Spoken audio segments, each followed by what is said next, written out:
There's no doubt that ranch dust is the most addictive and versatile substance in our known universe. These minis must be for babies to get them hooked, or for adults with really small mouths. In this quite large burrito, I'm doubling down on the ranch element.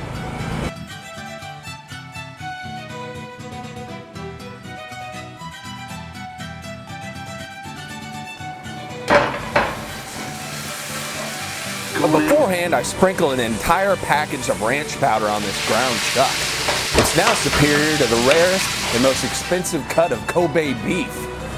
My little sensational sensei. These things are just sort of fun. I have to admit, the amount of ranch in this burrito can be a little bit overwhelming. My mouth feels exactly like the floor of a badly managed storeroom in a 7-Eleven. I've pulverized some of these little baby Cool Ranch Doritos and lovingly sprinkled them in this Durrito. I figured Taco Bell has co-opted the tar out of Frito-Lay to get your drunken dollar. Am I really above that?